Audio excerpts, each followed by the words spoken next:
toutes et à tous, c'est Hermès, j'espère que vous allez bien, j'espère que vous avez apprécié la vidéo d'hier. On va la reprendre ensemble très rapidement par rapport à une petite coquille que j'ai faite vis-à-vis du bloc de mining de Bitcoin. Donc on va reprendre ensemble, vous êtes nombreux à me l'avoir fait remarquer, toujours avec bienveillance, donc merci pour ça. Certains auraient été à l'échafaud pour ce type d'erreur. Donc non, c'est parti par rapport à une relation de corrélation entre la demande, l'offre et l'énergie. Donc je me suis trompé par rapport au mining des blocs Bitcoin qui sont immuables. Donc c'est un bloc toutes les 10 minutes et actuellement c'est 6,25 blocs, 25 Bitcoins qui sont minés toutes les 10 minutes. C'est immuable. C'est toutes les 10 minutes et ce sera ça jusqu'à la fin de l'existence de Bitcoin. C'est pour ça qu'on arrive à avoir des cycles de Bitcoin, notamment aux halvings tous les 4 ans. Donc ça c'était très important. Vous avez été très nombreux à me le faire remarquer. Je voulais vous le dire maintenant. En somme, vous aviez raison, et merci Marsouf, je t'ai épinglé pour le coup, hein. Tu t'es planté Hermès, oui ça m'arrive de me planter bien évidemment.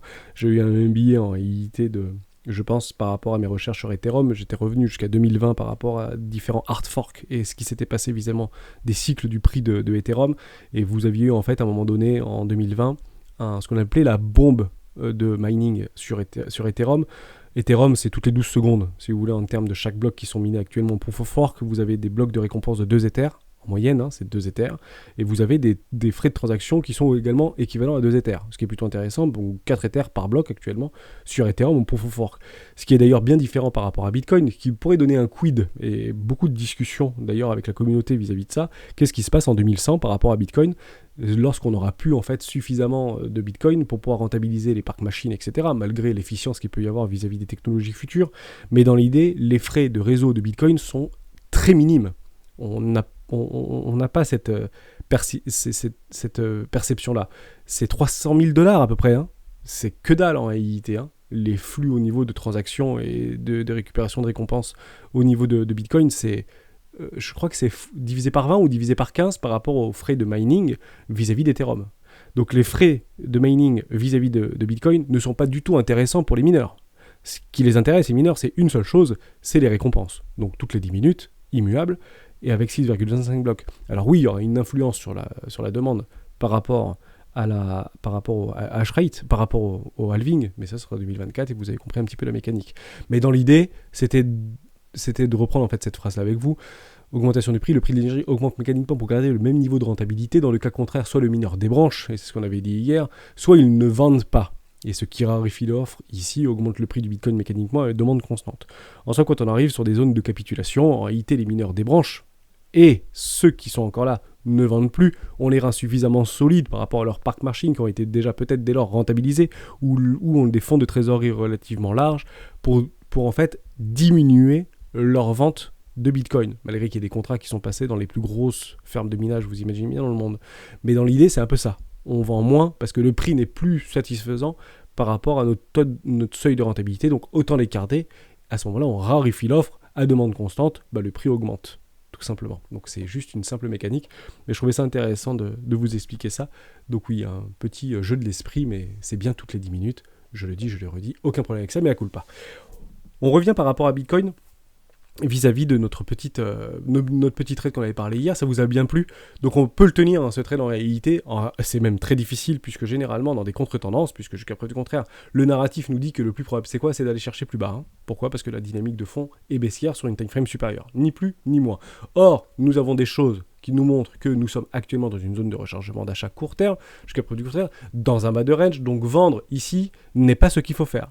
On ne peut pas vendre ici, on ne peut pas en fait encadrer des shorts ici, le risque récompense est extrêmement faible en réalité. Donc on va plutôt encadrer des achats, et c'est ce qu'on a voulu faire ici. Vous avez deux cas de figure. Le premier cas de figure, c'est soit vous prenez des TP partiels, je sais que vous êtes nombreux à le faire, TP partiels, donc vous pouvez l'imaginer juste au-dessus des précédents highs ici, éventuellement sur un prix par rapport à des clusters de liquidité qu'on avait remarqué, notamment sur Trading Light et sur The Kingfisher, et également le premier arrêt de tout le précédent mouvement qui ne remettrait pas en cause ce fameux en fait, dynamique baissière de fond. On est d'accord avec ça?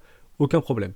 Je voulais juste en fait vous faire remarquer quelque chose de très important par rapport au risque-récompense. Si vous prenez des TP, vous avez un risque-récompense qui diminue. Par exemple, TP1 50, 50 plus 40.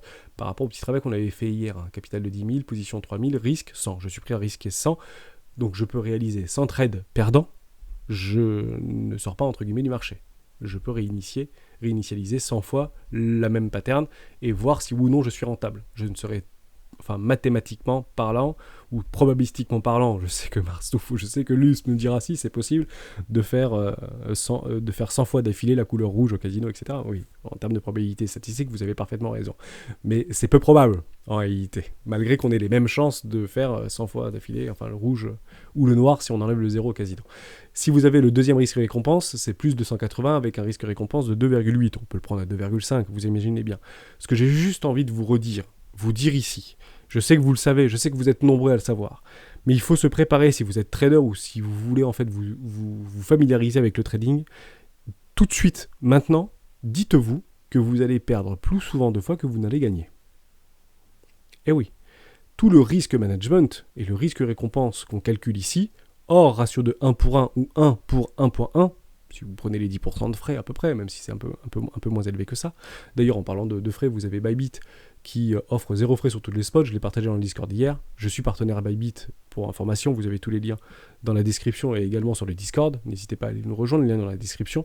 0 frais sur toutes les paires. Ce que fait Binance, je le dis souvent, ce que fait Binance, Bybit le fait. Est-ce qu'ils pourront faire exactement la même chose de leur BitDAO avec BNB? Ça m'arrangerait. Donc voilà. Le message est passé. Donc vous avez en réalité ici une probabilité accrue par rapport à un risque-récompense que vous allez en fait dégager de perdre bien plus souvent que vous ne gagnez. Préparez-vous à ça. Pourquoi ? Parce que notre cerveau, en réalité, depuis notre construction instinctive, a une aversion à l'échec. En fait, si vous voulez, toute notre vie est drivée par la réussite, par le gagner, par le avoir raison. Vous savez, tous ces biais cognitifs qu'on a, et en réalité le trading, il faut le prendre à l'inverse. Il faut accepter de perdre plus souvent qu'on ne gagne pour derrière en dégager un rendement. Pourquoi ? Parce que si vous avez un ratio de risque-récompense de 2 pour 1, si vous perdez 65 fois sur 100, vous êtes rentable. Préparez-vous à perdre aujourd'hui dans le trading plus souvent que vous ne gagnez. Si vous n'êtes pas prêt à perdre, n'allez pas dans le trading, restez dans l'investissement. Et après, vous prenez votre stratégie, de la cost average, etc. Mais préparez-vous à perdre. Voilà. C'est contre-intuitif, vous faites une partie de billard avec votre pote, et en fait, vous expliquez que vous perdez 60 fois sur 100, mais en fait, en réalité, vous avez eu raison. Parce que vous gagnez. Parce qu'à chaque fois que vous gagnez bien. Vous gagnez plus qu'une partie en réalité. C'est pas binaire, le trading. Votre risque-récompense, en fait, est primordial. Et on a des risques récompenses beaucoup plus intéressants dans des bas de range pour aller chercher des retours haussiers, plutôt que dans un bas de range pour aller chercher des shorts pour des ventes. Les gens qui vendent ici sur les supports, et il y en a beaucoup qui vendent sur les supports, on le voit sur l'order flow, on ne le reprendra pas sur Coinalyse, mais on l'a bien observé hier, le risque management, le risque récompense est faible en réalité. Voilà. Donc bien sûr, choisissez votre camp par rapport à vos conditions. Divergence, RSI, Ichimoku Koyo, Elliott Wave, ce que vous voulez, les bornes de Bollinger, ce que vous voulez. Quels que soient les indicateurs techniques que vous utilisez, un indicateur technique n'a qu'une seule mission, c'est de rationaliser une décision d'investissement ou de trade. De rationaliser. Ni plus ni moins. Ça ne vous donne pas l'avenir, ça rationalise. Est-ce que actuellement je fais une connerie ? Non, parce que j'ai des belles divergences, donc je vois que ici les vendeurs perdent de la force, que les acheteurs gagnent en force relative par rapport au prix. Dès lors, je peux éventuellement encadrer un trade vis-à-vis d'une pattern, si vous les jouez ou vous les jouez pas, peu importe. Certains jouent les patterns, d'autres les jouent pas, mais en fait c'est une addition de plusieurs conditions qui fait que ce que je suis en train de faire est raisonnable, est viable, mais n'est pas viable aujourd'hui. Il sera viable les 100 prochaines fois. Potentiellement. Voilà. Et s'il n'est pas viable dans les 100 prochaines fois, on oublie, entre guillemets, ce trade, ou en tout cas ces conditions de trade, et on passe à une nouvelle stratégie, tout simplement. Et donc c'est redondant. Et c'est de la redondance dans la perte. C'est très difficile psychologiquement. Je voulais vraiment vous le redire. Donc si vous perdez souvent, et si vous avez l'impression de perdre souvent quand vous faites du trading, c'est normal. Par contre, on ne passe pas au prochain trade à 200 € de risque. Et on ne passe pas au prochain trade dans les mêmes conditions à 400 € de risque. Et on ne passe pas au prochain trade parce que je viens de perdre 800 balles, et je vais passer à 1000 € de risque, mais si je gagne, je prends 1000. Ou je prends 10 000. C'est pas la martingale, le trading. C'est pénible, le trading. C'est nul, c'est barbant, et on perd tout le temps. Et on perd plus souvent qu'on ne gagne. Je pense que c'était important parce que je pense que vous êtes nombreux à nous rejoindre régulièrement sur le Discord et sur la chaîne YouTube, donc bienvenue à vous. mais je vous ai peut-être cassé un petit peu des rêves et des idées reçues, mais je pense que c'est important d'être honnête. Voilà. Et c'est pas parce que vous perdez plus souvent que vous ne gagnez que vous n'êtes pas rentable. L'objectif, c'est de déclarer et de générer un rendement dans le temps. Voilà, j'ai fait un petit peu le tour, mon mea culpa et tout ça, et on passe à Ethereum. Jour historique pour Ethereum, la mise à jour Bellatrix introduit The Merge. On l'avait dit hier, c'est le fameux gros bouton. Vous avez un très bon article au niveau du journal du coin. Allez vous renseigner par rapport à ça. Donc c'est un jour historique, hein, c'est soi-disant un triple halving vis-à-vis de Bitcoin, même si on n'est pas du tout entre guillemets dans le même narratif ou dans le même scénario. Ce que propose Ethereum est sans commune mesure beaucoup plus évolué et sera beaucoup plus évolué demain que ce que n'est Bitcoin, puisque Bitcoin, ce qu'on aime, c'est sa résilience, sa résistance, sa sécurité et son narratif qui tend à devenir une réserve de valeur, potentiellement pour des banques centrales, pour des pays, pour ce que vous voulez, hein. On peut avoir toutes les idées en tête, mais Ethereum, lui, construit l'Internet de demain. Voilà, c'est un petit peu le narratif pour schématiser. Ça tend à bien se passer jusqu'à preuve du contraire. Et le prix, en fait, se ressent relativement simplement ici, puisqu'on a une jolie poussée haussière, donc on tend à penser que ça se passe plutôt bien. La question, c'est est-ce que ça va aller jusqu'au bout ou pas? Je rappelle que les risques de report sont élevés. Le consensus table sur des reports. Le merge n'interviendra pas dans 10 ou 20 jours. Ou entre le 10 septembre et le 20 septembre. Les risques de report sont très élevés. Dès lors, protégez-vous là-dessus. En cas de report, que va faire le prix? Jusqu'à preuve du contraire, déjà techniquement, tant qu'on ne vient pas casser le premier, qu'est-ce que c'est? C'est de faire un nouveau plus bas. Si on vient le casser, c'est de faire un petit tour dans une zone de rechargement de vente logique, et potentiellement, les vendeurs vont se remontrer. Compliqué pour des vendeurs de se trouver dans un bas de range, bien évidemment, ou de vendre dans un bas de range. Donc soyez patient et attendez bien vos conditions d'investissement ou des conditions de trade, si vous voulez le jouer. Toutes les grosses mains sont actuellement protégées, que ce soit sur les options, que ce soit sur des shorts, et on le voit très bien, hein, si ça monte encore et que ça monte avec, on a l'impression, un tout petit peu de facilité, c'est que on garde bien nos Ethereum de côté, mais on les short aussi, hein, pour pouvoir se couvrir. Et d'ailleurs, on l'a bien vu, une petite poussée sur Ethereum classique. Donc on se pose la question, est-ce qu'on est en train de se hedger sur Ethereum classique? C'est pas impossible, en réalité. Peut-être qu'actuellement, les détenteurs d'Ethereum se hedgent sur Ethereum classique en faisant quoi? En les achetant. Tout simplement. Alors, c'est pas très grave, hein, si ça monte très très fort. Je pense pas que le jeu ce soit de l'exploser to the moon, mais ça peut faire des effets comme ça. Si ça se passe mal sur Ethereum et qu'on a déjà appuyé sur le bouton rouge et qu'on peut plus arrêter le compte à rebours, peut-être que Ethereum classique pourrait éventuellement aller plus loin. Je pense que c'est pas pour le coup peut-être une bonne idée, puisqu'on peut revenir en arrière. Hein. On peut forquer en fait Ethereum 2.0. Si ça marche pas, on revient sur. Ce serait une grande déception planétaire, hein, je dis pas le contraire, mais on pourra bien sûr revenir en arrière. Tout n'est pas 100% définitif. Ça le deviendra, hein, 100% définitif, mais jusqu'à preuve du contraire, ce ne l'est pas. En tout cas, à l'heure où je vous parle, ce n'est pas bien sûr définitif, puisque ça n'a pas encore eu lieu. Ok? Mais c'est en bonne voie. Voilà pour ça. Je me suis peut-être trompé sur quelque chose d'important par rapport à des fractales qu'on prend régulièrement, notamment sur Bitcoin, et je vais passer en weekly. On va aller relativement vite, parce qu'on a souvent tendance à avoir les yeux dans le rétro, mais peut-être pas suffisamment dans le rétro. Et je refais un tout petit parallèle par rapport à Ethereum juste après. Actuellement, on se retrouve où? On a eu en fait ici on est en train de poser potentiellement un double voire un triple bottom. Et vous avez en réalité une divergence qui est en train de se confirmer, qui a été en fait vue par l'indicateur de Socrate en 21 périodes sur le RSI. La dernière fois que ça s'est passé, ça, c'était ici. Je trouvais ça très intéressant. Parce que ce qu'on est en train d'observer aujourd'hui, c'est extrêmement similaire avec beaucoup plus de force vendeuse, hein, parce qu'on est en dessous, hein, vous le voyez bien. On est allègrement en dessous aujourd'hui qu'on l'était en 2015, voire qu'on l'était en 2018. Intéressant. Donc plus de force, plus de pression vendeuse. Jusqu'à preuve du contraire sur les timeframes en weekly. On est en train de reproduire potentiellement cette même fractale. Vous voyez, le petit touk ici et le petit touk ici. Les petits touks comme ça, c'est rare en fait, hein, sur l'indicateur de Socrate en weekly, donc je prends la peine de vous en parler, puisque ce qui peut nous attendre derrière, c'est peut-être ce type de choses. Qu'est-ce que c'est en réalité ce type de choses et quand est-ce que c'était arrivé? C'était le 20 avril 2015. On est plutôt dans la saisonnalité, je trouvais ça intéressant. Et on va y retourner en fait, le 20 avril 2015. Qu'est-ce qui s'était passé? Extrêmement simple. On avait fait ce travail là. Derrière, c'est exactement ici. Vous voyez, on était exactement là. On est en train de former en réalité un double bottom ici. Bingo. Derrière, on peut aller chercher un joli rallye, bien pricer la news du merge, aller chercher des lots par rapport à une précédente résistance historique, ici, bingo, et aller chercher juste en bas les précédents lots. Et je vous le montre parce que je le vois souvent passer dans le Discord de ça. Je sais que vous êtes nombreux à dire ça va aller au nord puis au sud ou au sud puis au nord. On ira chercher tout le monde. Mais c'est probable en réalité qu'on aille chercher tout le monde. Hein. Ok ? Généralement, le marché va chercher la liquidité là où elle se trouve. Potentiellement dans un premier temps au nord, ce qui est plutôt intéressant pour prendre des profits, se hedger, etc. Et peut-être au sud. Dès lors, ce que je suis en train de vous dire, c'est qu'il faudra être patient. Ce qui me donne aussi une résonance par rapport à l'halving.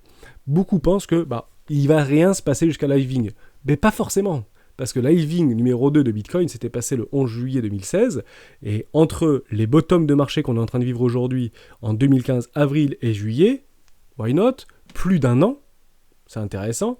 Et on était en fait ici, proche d'une zone de rechargement de vente logique. On avait en fait déjà initié la course. Et on avait fait, grosso modo, plus 200, plus 250%. C'est ça qui peut potentiellement nous attendre. Mais avant, il y aura du grabuge. Ok ? On refait exactement le même fractal. Ce qui est d'ailleurs intéressant parce que ici vous avez eu le W Weekly. On est venu chercher le premier arrêt de tout le précédent mouvement et derrière on rejette. En réalité, ce qu'on est en train d'observer en 2015, c'est relativement similaire à ce qui se passe actuellement en 2022. Enfin 2021-2022. Vous avez ici le top, vous avez ici vous le W Weekly, on valide sur un premier arrêt et derrière on rejette complètement et on va beaucoup plus bas que terre. Et c'est exactement ce qui est en train de se passer potentiellement. On va chercher notre halving de mars 2024, à peu près ici, hein. Ok, et on peut très bien faire ce type de choses. Ni plus ni moins. Hein. On est plutôt dans le narratif en réalité. Hein. D'accord ?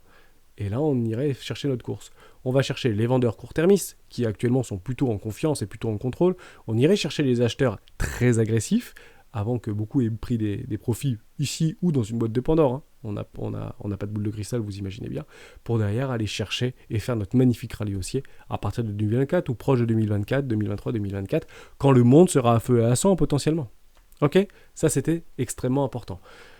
Ethereum doit aller plus bas. Non, Ethereum n'est pas obligé d'aller plus bas. Pour être tout à fait honnête avec vous, parce que lui, jusqu'à preuve du contraire, il est allé beaucoup plus bas en réalité que notre ami Bitcoin. Si on le prend ici, parce qu'on voit en fait que ça réagit beaucoup mieux ici au niveau d'Ethereum. Ouais, mais en réalité, si on prend Ethereum qui a perdu 82%, il est bien revenu chercher en fait ses précédents lots ici.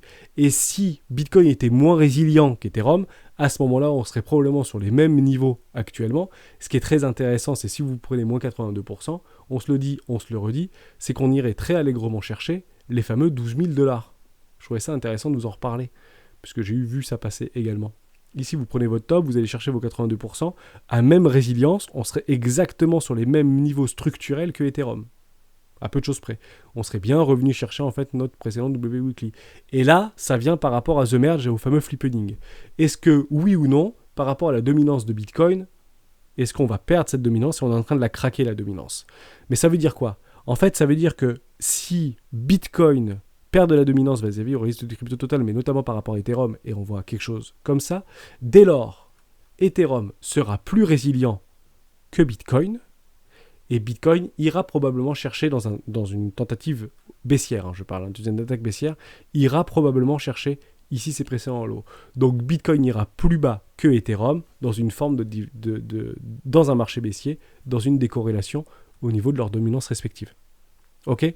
Donc on peut encore bien évidemment l'encadrer. Il n'y a pas de problème. Mais ceci devra être pour nous et pour vous une opportunité, malgré qu'elle soit, jusqu'à preuve du contraire, pas si probable que ça, puisque relativement résilient, notamment par rapport au dollar index. Ce qui me donne ma transition.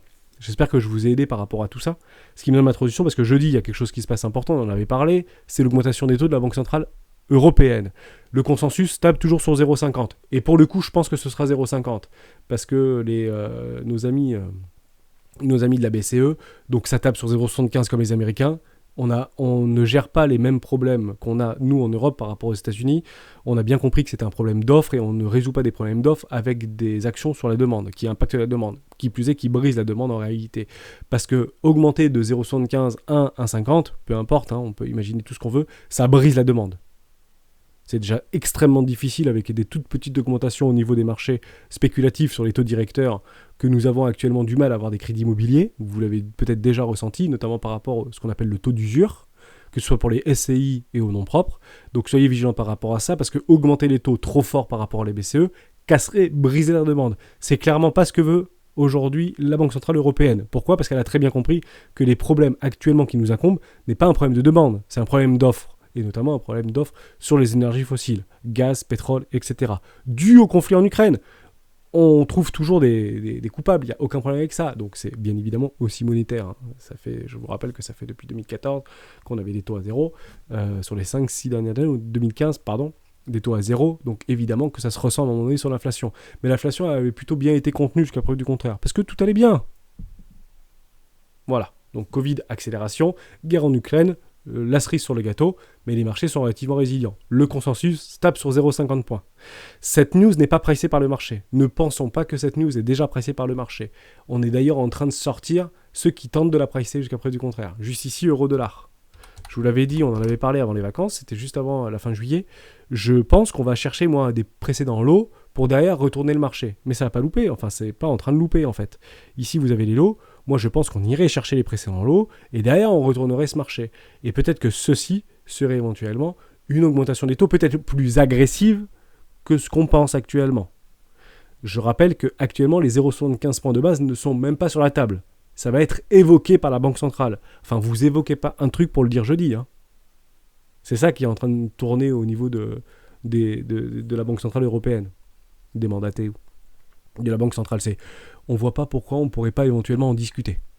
Mais on n'en discute pas 2 jours avant. Donc on peut partir du principe que ce sera du 0,50 points.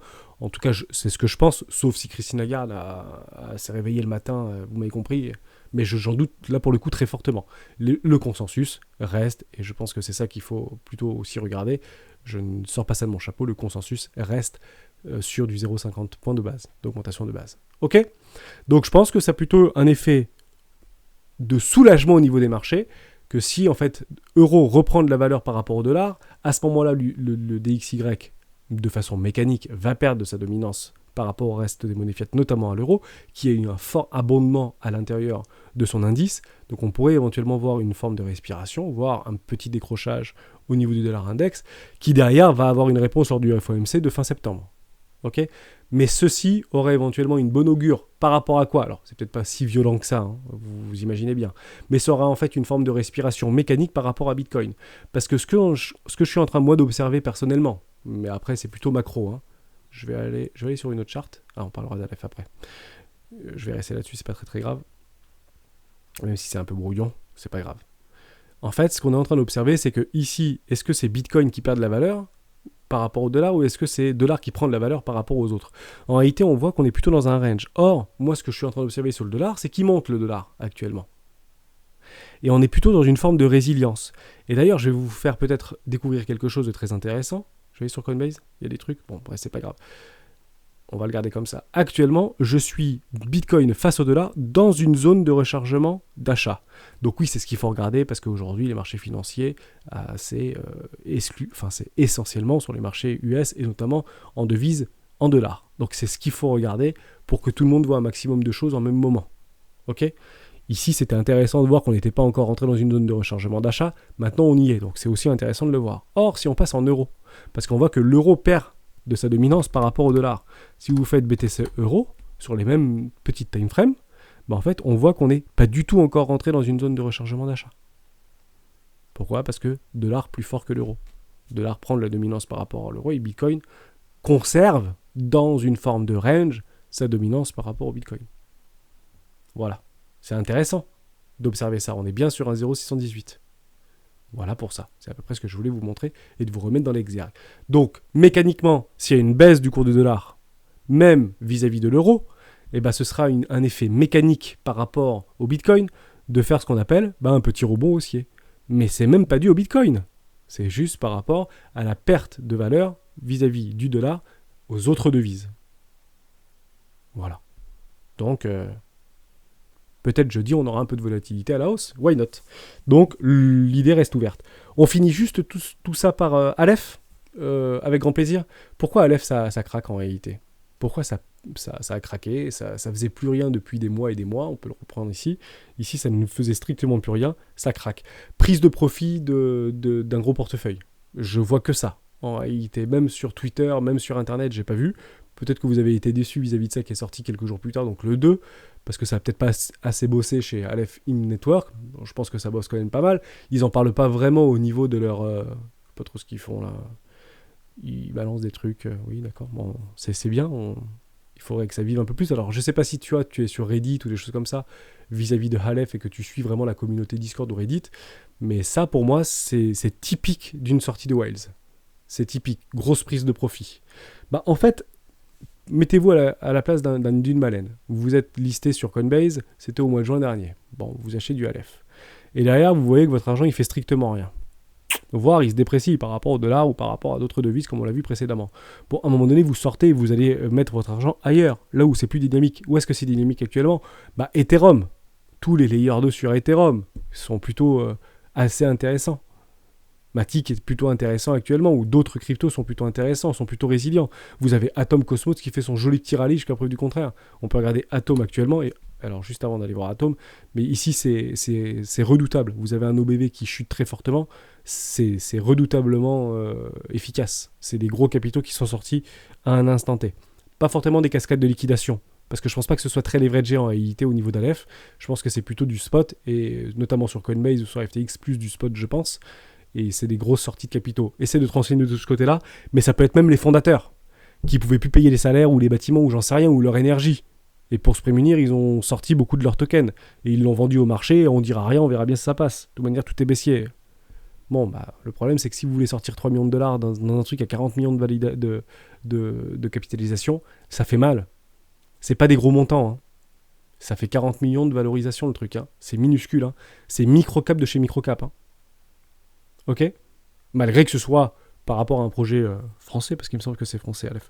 C'est une très grosse capitalisation, ne nous y trompons pas. Ok? Mais peut-être qu'il y a des gros qui sont sortis et qui sont sortis vite. Voilà. Si tu sors pas, je sors pas. Bah, si tu sors, je sors, et bah ça fait ça. Je vois pas d'autres explications par rapport à Aleph. Mais il y en a d'autres qui sont en train d'être intéressants. D'ailleurs, il y a Comsos qui commence à avoir pas mal de narratifs très intéressants. Il y a des grosses whales qui commencent à sortir du silence, notamment par rapport à Atom. Grosso modo, elles nous disent, vous savez pas ce qui vous attend sur Atom, vous sous-estimez le protocole Atom par rapport à son interopérabilité vis-à-vis cross-chain, etc. Enfin, il y a plein de trucs qui sortent actuellement sur Atom, sur des gros fonds et sur des gros investisseurs plutôt richissimes, qui sont plutôt bullish. Et ça se voit d'ailleurs, hein, et c'est plutôt bullish en réalité sur Atom. On a un joli petit trend dossier, jusqu'à preuve du contraire. On repasse sous des investissements de investissement. Donc je suis investi beaucoup sur Atom, et j'avais déjà pris des profits sur Atom personnellement. J'avais déjà acheté là-dedans et j'avais pris déjà des 110%. Exit 50 ici. Donc si on revient sur les 32 dollars, j'exite un joli 50% sur Atom, même si j'y crois très fortement. Mais il faut aussi savoir prendre des profits lorsqu'ils se présentent. Donc voilà, un joli petit narratif sur Atom. Des volumes relativement croissants, un OBV croissant. On est en train de sortir dans un enfoncement de survente ici. On était en weekly, on y est encore, mais on est en train d'essayer de faire quelque chose. Vous avez des espèces de structures qui sont en train de se positionner sur notre ami MACD. Intéressant, Atom. Voilà. Est-ce qu'on achète maintenant? Est-ce qu'il faut acheter? En fait, oui. Si vous faites du dollar cost average, ou si vous voulez aller sur Atom ou sur des tokens en fait qui sont dans cette configuration de marché, n'ayez pas peur en fait d'acheter même un tout petit peu plus haut, malgré que vous êtes plutôt sur un V-bottom. Les V-bottom sont menés à être retestés, ne nous y trompons pas, hein. Soyons d'accord. Si Bitcoin va chercher ses lots et si Ethereum va chercher potentiellement des lots, probablement que Atom ira probablement chercher ses lots. Ok? Donc éventuellement, si vous êtes warrior, vous achetez là-dedans. Si vous êtes patient, vous attendez une magnifique structure. Mais sinon, partez du principe que vous êtes bien dans une zone éco. Enfin, ceux qui ont acheté là-dedans sont très contents de pouvoir acheter à ces niveaux de prix, hein. Il y a encore quelques temps de ça, on entendait souvent acheter de l'Atom Cosmo à 15 dollars, n'y pensez même pas. Plus jamais vous acheterez de l'Atom Cosmo à 15 dollars. Bah ok. Donc j'ai repris un truc à 18 dans la capitulation, par là quoi. J'ai repris un espèce de truc dans une classe éco là-dedans. Bon ok, j'ai suivi le green quoi. Bah finalement j'aurais pu en acheter beaucoup plus à 5 dollars ou 6 dollars, mais c'était impossible. Donc maintenant qu'on y est, soyez potentiellement patient, mais n'ayez pas peur d'éventuellement lisser à un prix si vous n'êtes pas dans Atom et que ça vous intéresse très fortement, parce que je sais que vous êtes souvent à m'en parler sur le Discord. C'est pas une mauvaise entrée en réalité. On regarde plutôt des zones. Les crypto-monnaies, dans 5 ans, on les regardera plutôt comme ça, quoi, hein. Moi, j'irai prendre ici un exit à 119 dollars sur Atom, ça me dérange pas. Oui, je dis que Atom fera x10. Oui, mais je pense que sans trop de problèmes, Atom sera valorisé au prix indiciaire aux alentours des 120 dollars. Peut-être pas demain, hein, mais je pense dans les 3 à 4 prochaines années, je pense que c'est un objectif parfaitement réaliste. Alors aujourd'hui, il y a toujours des personnes qui vont avoir les yeux un peu ouverts. Oui, mais alors regardez ça. C'est toujours la même chose. On va faire un replay et on se met là, quoi. Voilà. mettez-vous ici et vous vous dites, ok, bah si vous faites, alors malgré qu'il n'y a pas beaucoup de, entre guillemets, d'historique, mais si vous imaginez l'historique comme ça, d'accord, un truc un peu comme on est en train de voir actuellement, quoi. Bah, je dis voilà, si vous êtes dans une zone de rechargement éco, vous pourrez assez facilement vendre de l'atome, je sais pas, sur les 30 $. Vous dites, hein, oui, tu rigoles. Bah non, on a fait plus que 30 $, hein, bien plus que 30 $ sur Atom. On est d'accord. Donc voilà, il faut plutôt regarder par rapport à un potentiel de demain, d'adoption, etc., que ce qu'on a en fait sous les yeux, et actuellement ce sont des excellentes zones d'investissement, et puis on le voit, hein, on va chercher des creux ici, on vient chercher la liquidité est ici, donc on vient la chercher et on repousse. Et ben je vous renvoie tout de suite sur Bitcoin, ici vous avez énormément de liquidité. Ici la liquidité, on ira la chercher. Tôt ou tard, on ira chercher la liquidité du Bitcoin sur ces niveaux de valorisation. Maintenant, la question, c'est de savoir, est-ce que j'achète ici très massivement? Est-ce que j'attends d'acheter ici? Je n'achète pas ici parce que de toute manière, j'achèterai ici. En fait, à quoi bon d'acheter là-dedans? Si potentiellement le narratif nous envoie là-dedans. Le seul truc qu'on veut, c'est de prendre au moins 110%. On l'aura si on vient chercher cette poche de liquidité. Dès lors, ça, on revient sur le fameux risque-récompense. Prenez votre risque-récompense. Est-ce que oui ou non ce trade est rentable? Voilà, mettez votre risque, je ne sais pas moi, en dessous des 10 000 $. Voilà, est-ce que ça c'est rentable? Bah ouais. Ça, c'est plutôt rentable. Si vous dites que Bitcoin n'ira pas à 10 000 $ ou en dessous des 10 000 $, j'ai un risque récompense de 3 pour 1. Ce trade est rentable. Des gros baleines se positionnent sur ce type de choses. C'est une certitude absolue.